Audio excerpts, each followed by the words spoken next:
Now, I always love when the liars in the media try to pretend exactly the opposite is true, that they live in this alternative universe with a Jedi mind trick. We never called Trump Hitler. Well, guess what?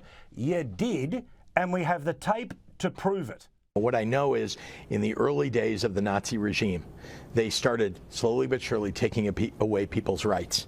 And what we're seeing now is the very same thing. A unified Reich?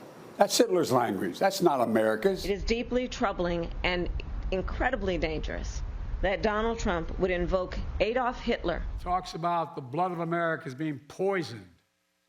Echoing the same exact language used in Nazi Germany. Beginning to see what happened in Germany back in the 1930s. I never thought that could happen in this country. How do you elect a person president, then all of a sudden give him the authority to be dictator? Hitler used immigration and racism as their base, and that is what Trump has done. He's Hitler-esque. It's amazing to me. So the best I can figure, if I want to give them the benefit of the doubt, is that they're trying to rely on the fact that no one really said Trump is Hitler. They did, by the way. They did that too. But maybe that's their defense. I didn't say the words, Trump is Hitler. He's the modern day Hitler. There's 10,000 sound bites of them saying, you know, who else did what Trump is doing? Adolf Hitler. I never understood how the Germans could go along with Adolf Hitler until I saw MAGA and the way they'd taken Trump. Like endless comments like that. It's irrelevant. What does Trump actually is the physical embodiment of Hitler even mean? Of course, nobody's really saying that, although we did find a few. But like, of course, that's not the point.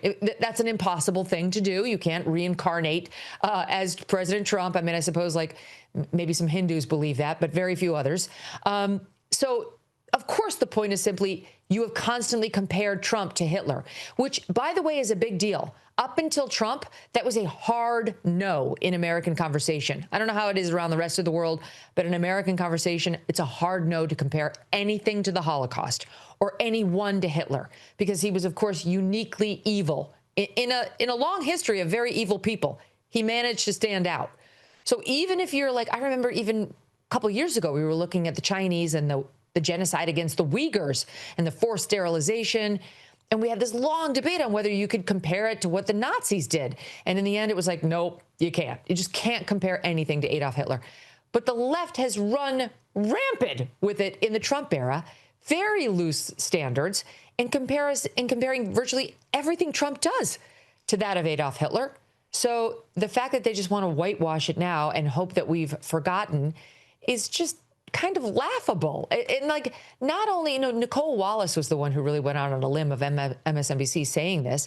And not only did she have multiple people on her show say it, she said it. She's like, I don't remember anybody on Team Democrat ever saying it. No, you literally said it. And you had multiple guests on your show who said it.